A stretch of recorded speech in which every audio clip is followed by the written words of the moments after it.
Welcome to Wellness Wednesdays with Michelle. I'm your host, Michelle Hart, your #1 nutritionist and fat loss specialist. This show is all about how to eat, move, and live to have a fit and healthy life. Today's topic is 6 reasons why you're not losing weight. If you're somebody who you think you're eating well and you're exercising every day, you're doing everything you think you should be doing, but you're still not losing weight. Well, there are 6 reasons that I know of that may be your missing piece that I'm going to go through today. But what I'm going to do is I'm actually going to share with you what I found on Google. So no wonder you're confused, because here are 6 surprising reasons why you're not losing weight. Okay, ready for this one? You drink too much. Well, is that a surprise? No. Obviously, if you're drinking too much alcohol, you're going to have a hard time losing weight. The second one was you overeat after your fat burning workout. Well, obviously, if you overeat, you're going to have a hard time losing weight. These are not surprising. We are going to go deeper than that, believe me. Here's the third one. You eat in front of the TV. Well, obviously, because we know we're going to overeat. So the fourth one is you sleep too little. So much research is out there sharing that if you don't get enough sleep, you're going to wake up slightly diabetic and you're going to eat more food. So we know that already. Okay, I think you guys are past that. You're too stressed. How many times have you heard, you're too stressed, that's why you can't lose weight? Okay, but there's more to the story than that, believe me. The last one that is on Mr. Google, why you're not losing weight, their reasons are you're not switching up your training. Okay, so yes, that's true. After 6 weeks, we know when you're training in the gym, you've got to change your workout because your body adapts and it doesn't change so you're stuck. Yeah, sure, but hang on. Most of these are no surprise, right? Well, I love to find missing pieces, and I'm basically the detective, and I'm going to share with you 6 metabolic imbalances that I see every day in my practice to help my clients shred 10 pounds in 30 days, okay? So there's 6 that I'm going to go through right now. Now, before I start, I do want to ask you to get a piece of paper and a pen because you're going to start taking some notes. This is something you don't want to miss. Plus, I'm going to walk you through a questionnaire. It's going to be a lot of fun today, okay? And also, if anyone here is wanting to get a hold of me, please, you can message me here and we can have a conversation and I can help you get you unstuck. Okay, so now I'm going to go through the first metabolic that I see most common for those that are trying to lose weight and can't. It's called poor digestion. So I'm going to walk you through a questionnaire to see if maybe this applies to you. So this is going to be fun. So mark 1 on your piece of paper if this sign or symptom that you're going to hear applies to you. Mark 2 if it happens often, and mark 3 if it's like severe, like all the time. Okay, ready? If you have soreness in your stomach 2 to 3 hours after meals, if you have abdominal bloating or distension, if you've lost your former craving of meat, if you have a burning sensation in your stomach like heartburn, okay, if you have a heavy, tired feeling after you eat a meal and the food is just sitting like a log in your stomach, if you have constipation, what does that mean? If you're not regularly having a regular stool 1 to 2 times a day, you are constipated if you don't go every day, okay? It's not every 3 days, it's every day. If you look at your stools, which you should, and they're kind of frothy and they're gray, and you see food particles in them, you obviously are not you have poor digestion. If you have ridges, look at your nails. If your nails have these ridges on them, then we know that is absolutely a sign of poor digestion, and you really need to pay attention to these things.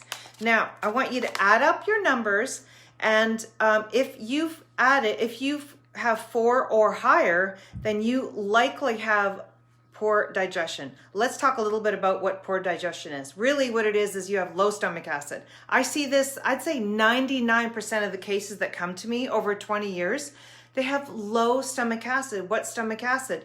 In your stomach, you have stomach acid that gets released anytime you have protein or food. And its job is to start to break down the protein so that you can release the amino acids that are needed to rebuild the body. If that doesn't work, you are not using these amino acids to rebuild. You're breaking down instead of rebuilding. The other thing that stomach acid does is it actually ionizes you eat plants to get minerals.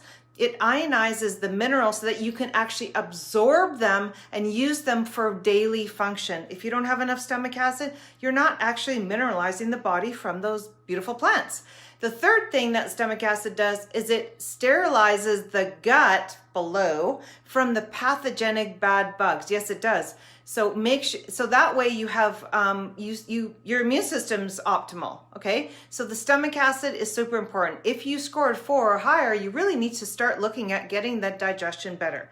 So how does low stomach acid lead to excess weight gain? Well, the first one is if you're constipated, you're not removing the toxins. If you're not removing the toxins, you are going to cause inflammation. Inflammation is where the body thinks it has an infection and it's all the energy is going there. It's not getting you slim. It's going to fight the infection.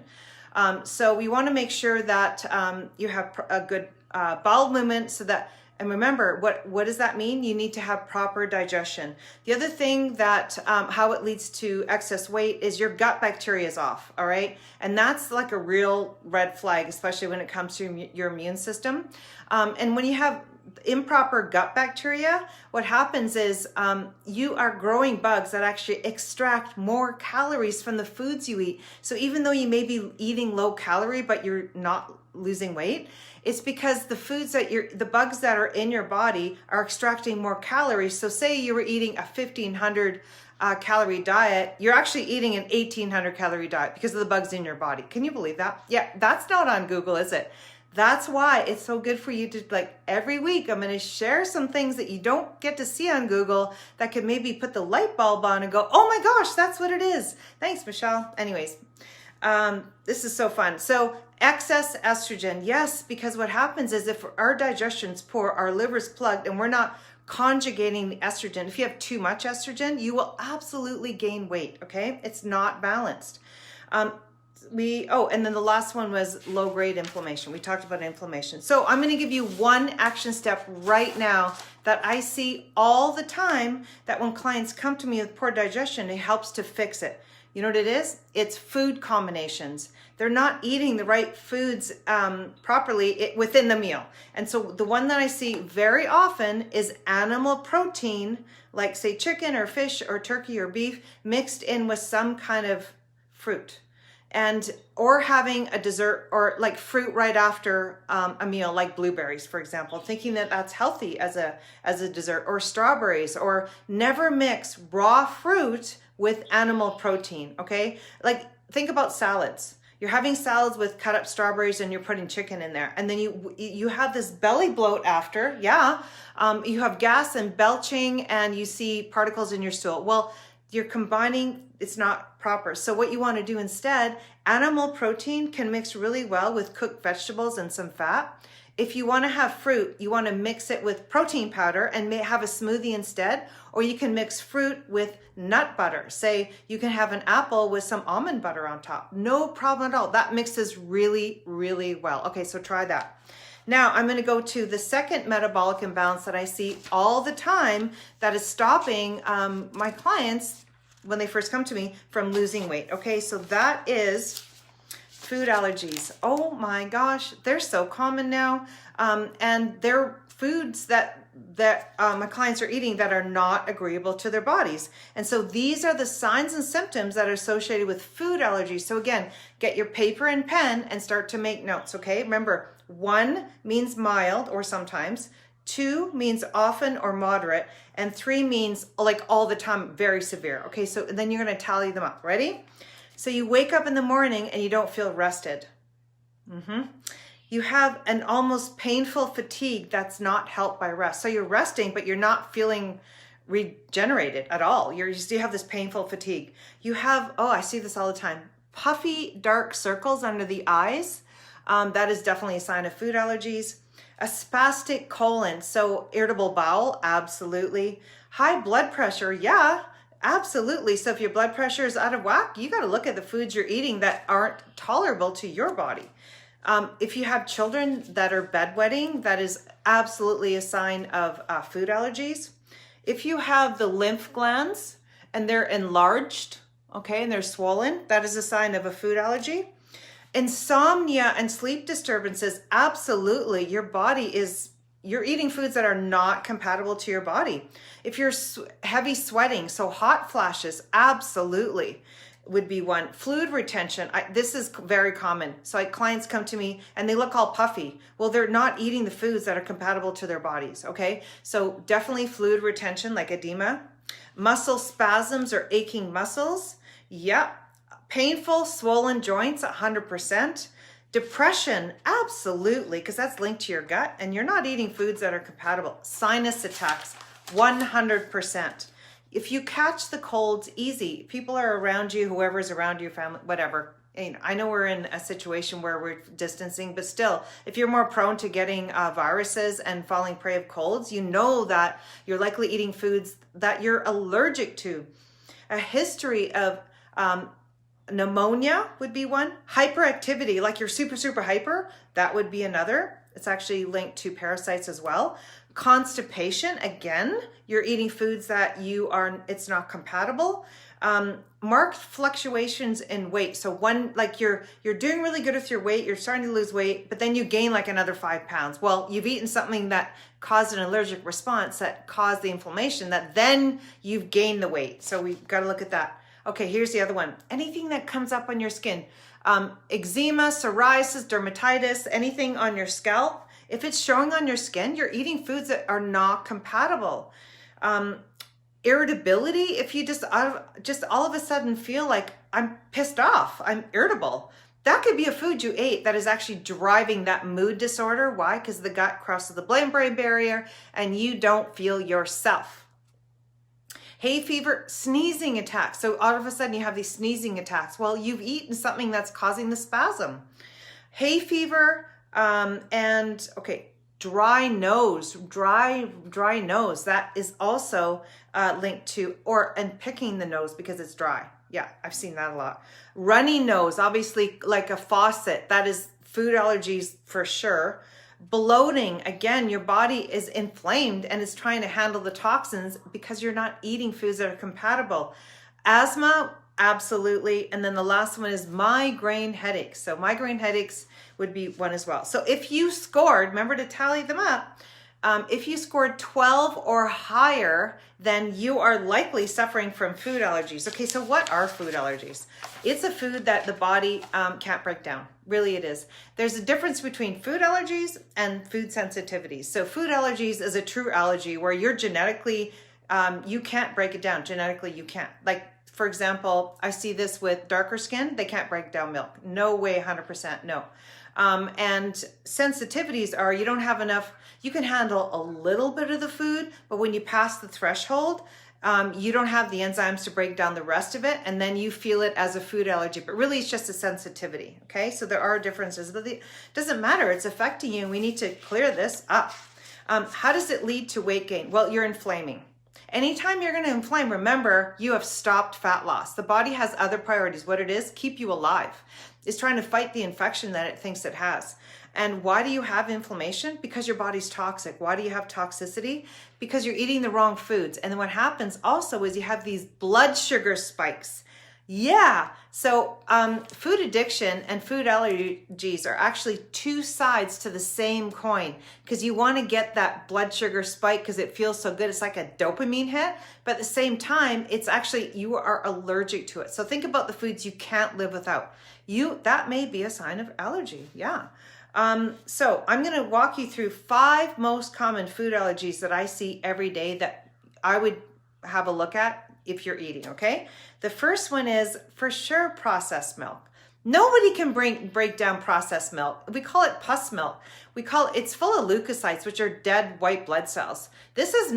We are not designed to eat processed milk. Raw milk, likely, if it's within your genetics. If historically your ancestors had raw milk like mine, I'm Russian, so we actually, we milk cows and we had milk right from the cow. So we've had that for generations. So we've built up the ability to break it down to be able to survive. So I've got that in my genes. So actually I can drink raw milk. But if it's processed milk, no, because you've killed everything in the milk for me to even break it down. So now the body looks at it like it's a foreign object and it's like an allergy, and you will have these symptoms. So what I mean by processed milk is also look at milk products. Like, are you having ice cream? You have to look at, you can't break that down. It's causing inflammation. It's stopping you from losing weight. Also, cheese. Is it made from processed milk? We want it from raw milk. Raw milk cheese is what you're looking for. Why? Because it's got the enzymes that are live for you to be able to break down and nourish the body and get the good protein in there and get the yummy fats. It can be a very healthy source of protein, but it needs to be made from raw milk, and ideally from grass-fed cows, and also cows that are from an A2 variety, not A1. So I know Jerseyland cows are A2, and A1s have a different variety. Jerseyland cows are easy to digest, so look for food sources that are made from raw milk, grass-fed, and A2. Okay, that's your best. If you love cheese, do that. Your body will thank you, okay? So will your waistline, believe me. The second one is, well, we always know gluten grains, but you know what? Check your labels, because oftentimes if you're having any processed food, I'd be really looking at the ingredients. And if it shows any gluten grains and you have food allergies, I would eliminate the gluten grains until you can possibly get rid of the food allergy and then bring the gluten grains back in. What are gluten grains? Well, number one would be wheat, kamut, rye, spelt, and barley. Those are the primary gluten grains that I would eliminate from the body. The other one is obviously sugar, because it is going to be, it's hard to break down. I mean, it feeds cancer. We don't want that anyways, but really maybe you're having too much. So really look at that. What I mean by sugar: white sugar, brown sugar. Brown sugar is not healthy, even though it sounds like it is, it's not. Raw sugar, it doesn't matter, it's still not healthy. Fructose is a common culprit when it comes to fatty liver. So if you're 20 or more pounds overweight and you're having fructose like on the ingredients, that would be a big no-no, because that actually leads to fatty liver. So you want to get rid of the fructose. Whole berries, they're fine. They've got the fiber and they're in its whole form, but not the processed ingredient fructose. Check your labels. And bars that say sweetened with fructose because they're really good for weight loss, forget it. That's not true at all. Sucrose is a form of sugar, and corn syrup. Okay, so we want to eliminate those. Now, if you have joint pain, you must eliminate the Nightshade family of foods. What are the Nightshade family of foods? Tomatoes, potatoes, peppers, like the bell pepper, paprika, eggplant, cayenne, and tobacco. So if you have joint pain, those are not compatible to your body until you fix the joint pain, which I've done a lot of that. Arthritis, easy. Rheumatoid arthritis, fine. That's an autoimmune condition. These things can be fixed, but you have to stop irritating so that the body can fix itself, because it has the ability to self-heal. You've just got to help it. So again, if you have joint pain, eliminate the nightshades. Okay, now here's the other one, soy. Why do we think we can eat soy? No, you can't eat soy. Soy is processed. We are not designed to eat soy. Fermented soy, yes, because it's broken down. It's not the goitrogenic soy product that is going to have an effect on the thyroid. Remember, what does the thyroid do? It helps with proper metabolism. I don't want to see soy in your diet at all. It's not even a health food. If it was fermented, sure, that could be. But if you have hypothyroid, no, it's not. Even fermented soy, absolutely not. Soy products, I would eliminate them out of your diet. 100%. So we talked about the action steps. That would be the 5 most common foods that most people are allergic to eliminate, okay? That way your body can heal. Now let's go to the third metabolic imbalance that I see all the time when it comes to trying to lose weight and you can't. It's called Candida. And so again, get your paper and your pen and start marking 1 for sometimes, 2 for moderate, and 3 for severe.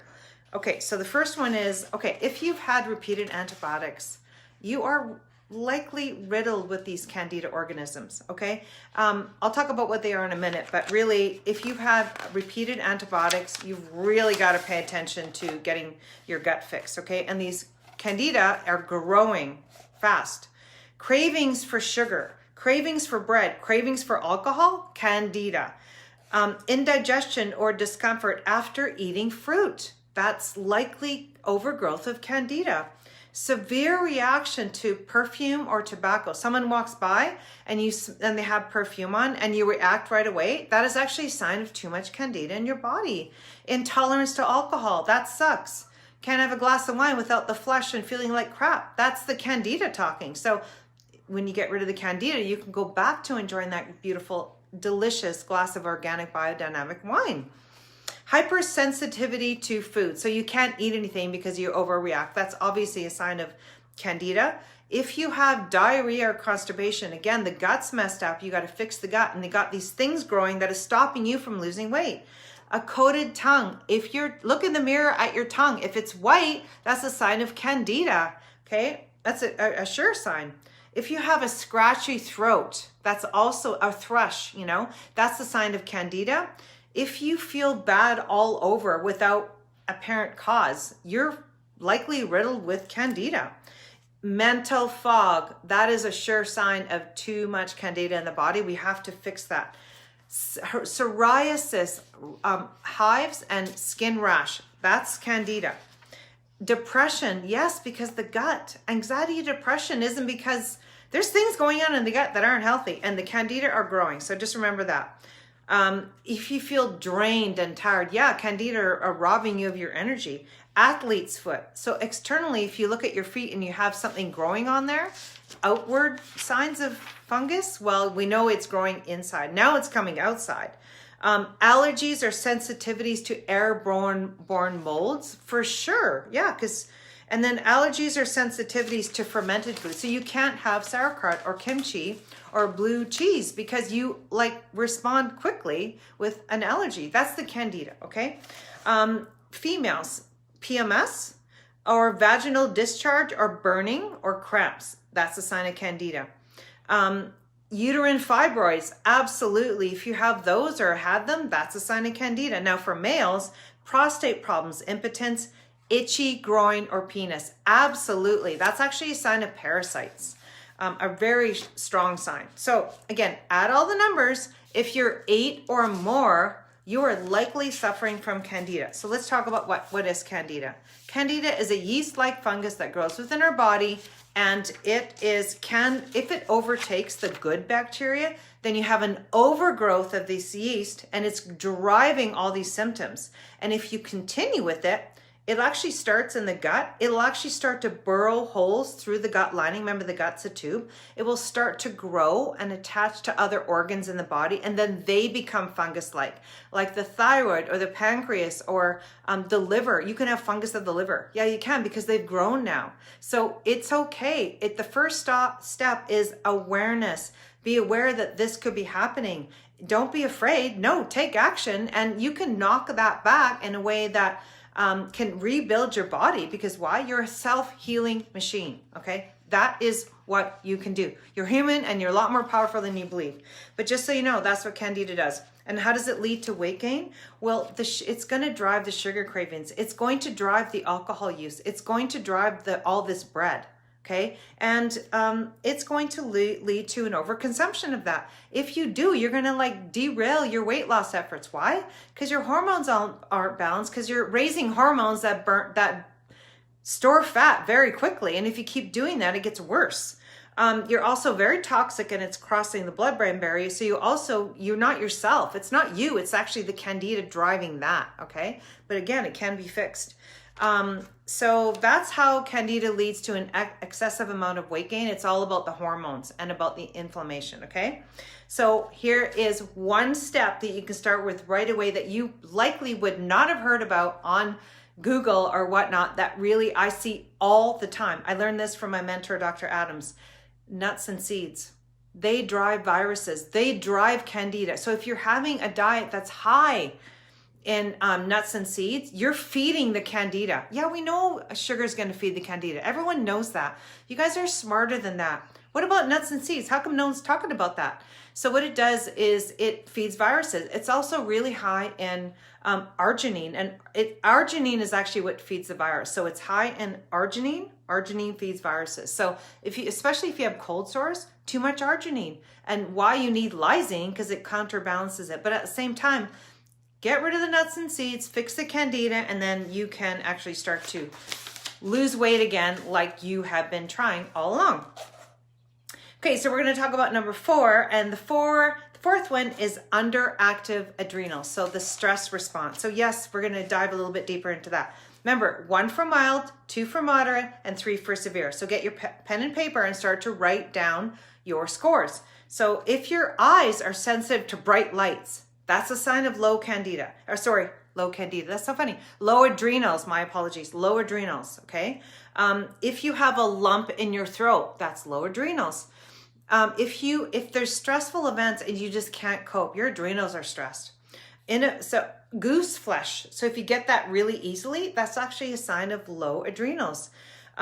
Voice rises to high pitch or is lost during stress. So if you're stressed and you can't talk, or it goes really high, that's also a sign of low adrenals. If you're easily shaken up or from unexpected noise, like this, that is a sign of low adrenals. If you just prefer being alone all the time, your adrenals are shot, okay? And we've got to really look at that. Blood pressure fluctuates. That is an adrenal response. So high, low, okay? If you're too high a perfectionist, that's actually not balanced. You're driving the body too hard. The adrenals are suffering. And you avoid complaints because you know it's going to drive the stress and you can't handle it. And if you leave things undone, it causes you so much worry that it's like too much. That's also a sign of low adrenals. Allergies, like the skin allergies, the outside appearance, or the food allergies, that is a sign like you're stressed, okay? Mood swings, you tendency to cry really easily. That's also a sign. You have a difficulty relaxing. Well, yeah, because your adrenals are stressed. You have an unusual craving for salt. Okay, that is for sure a sign of low adrenals. If you're perspiring excessively and you're not even working out, that's also a sign of low adrenals. If you have more than enough like neck tension, you're really tight here, that means that you've likely been under stress for so long, and so you know that your adrenals are suffering. And then the blood pressure decreases when you're going from a lying position to standing up. So if that's ever happened to you, really check your adrenals. Okay, so remember to count them up. Now, if it's 8 or higher, you know that you've got to really make sure those adrenals are working. Where are the adrenals?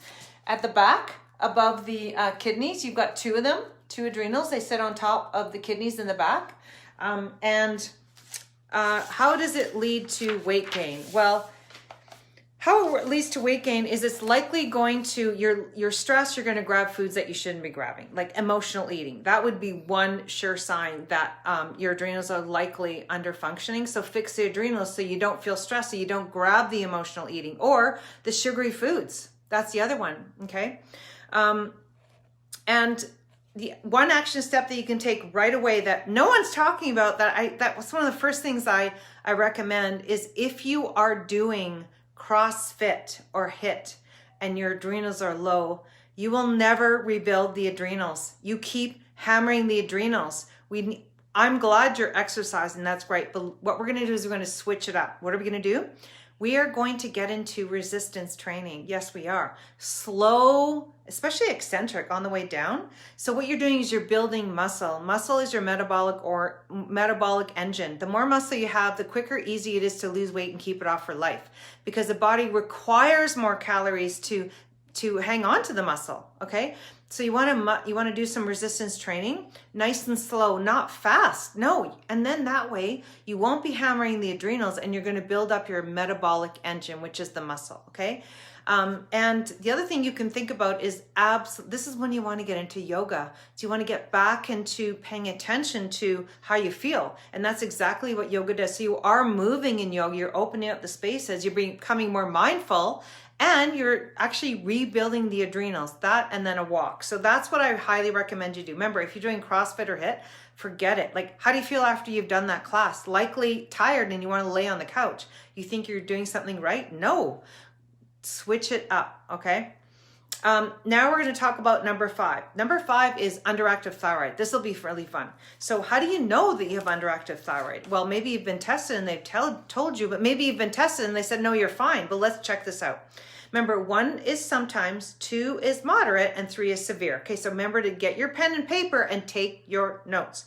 If you wake up with muscles that are stiff in the morning and you need to really take your time limbering up, that's a sign of low thyroid.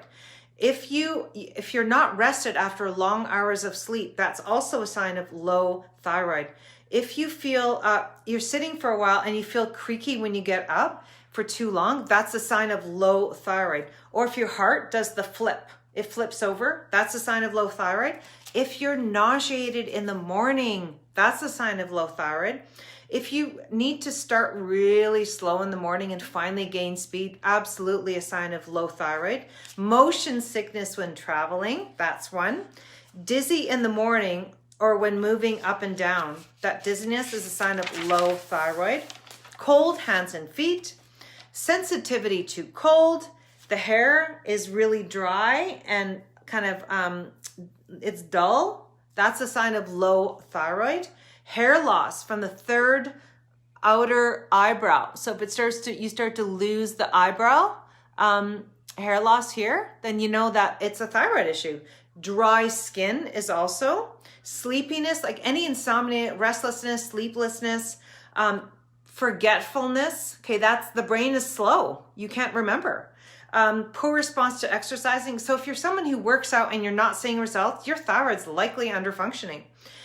Low blood sugar is also a sign of low thyroid, and high cholesterol is for sure a sign of low thyroid. Constipation, definitely. If you're less than 1 bowel movement a day, you're backed up. Your thyroid likely is low.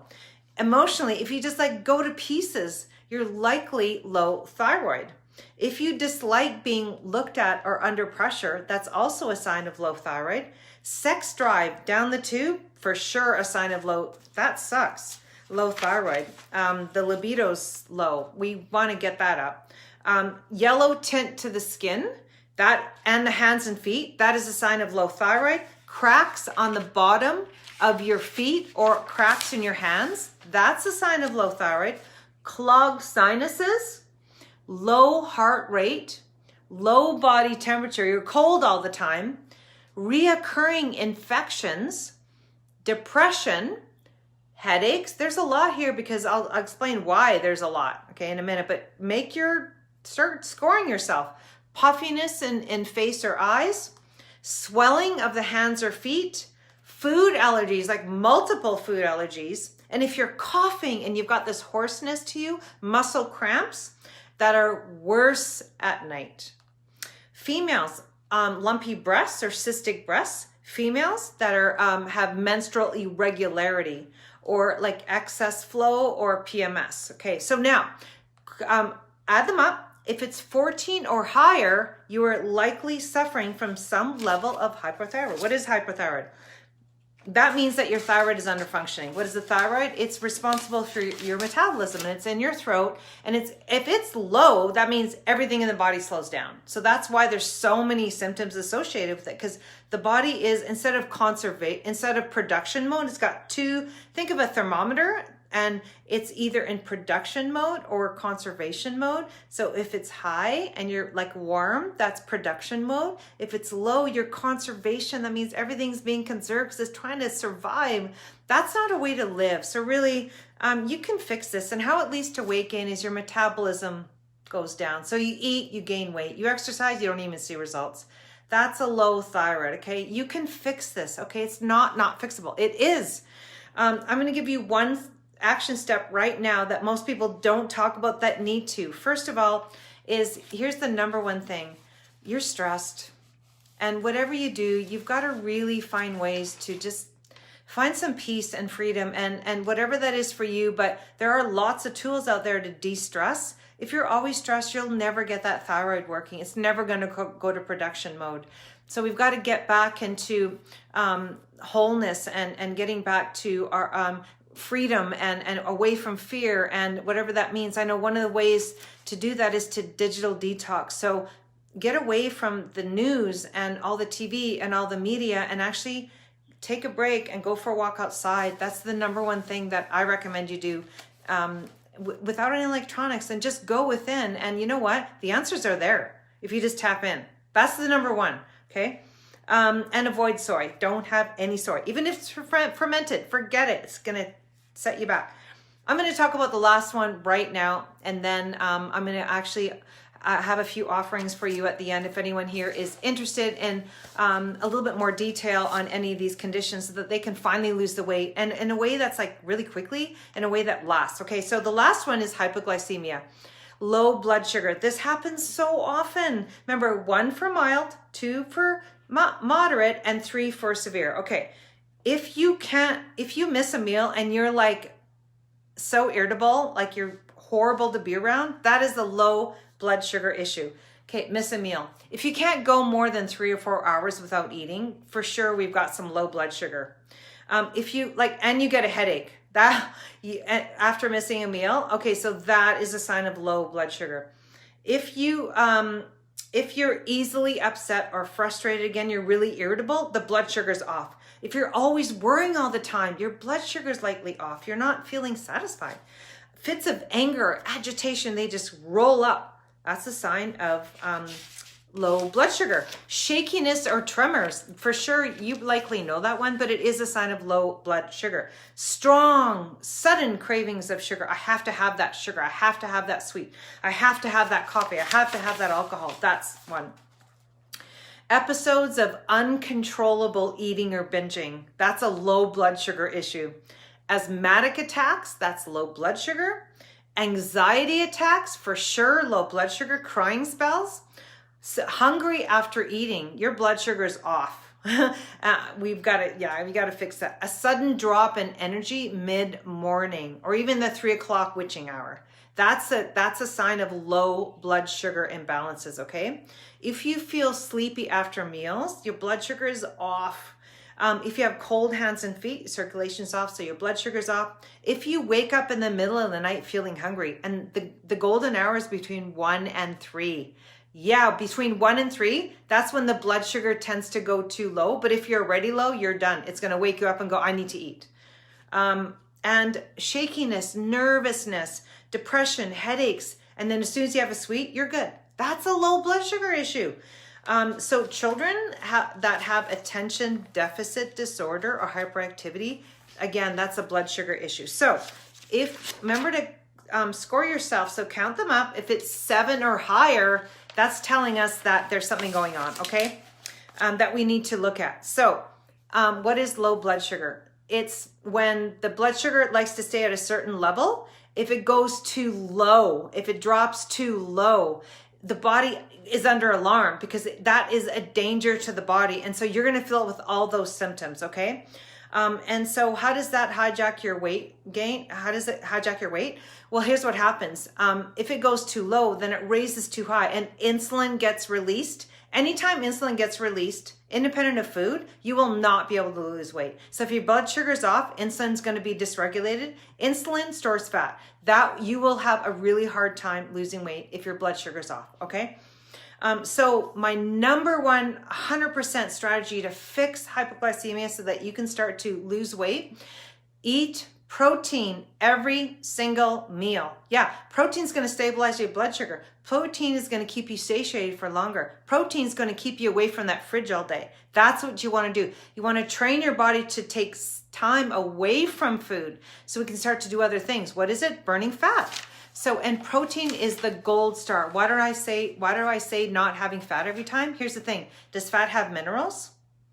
No. Protein has minerals. We need more minerals for us to be healthy. Fat does not have minerals. So why are we saying eat all this fat? And actually, if you're overweight, you have fatty liver, and you're trying to ask the body to break down the fat, forget it.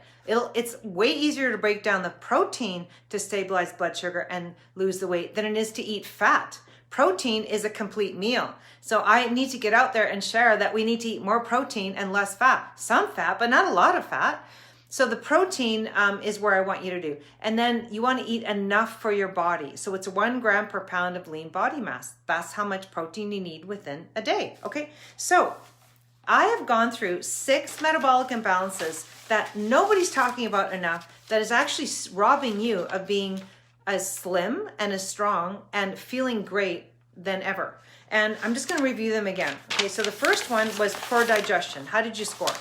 If you're high, you've got to really look at that. The second one was food allergies. Okay, so look at that one and go through what I've recommended and just start there. The third one was Candida. That one's I see that all the time.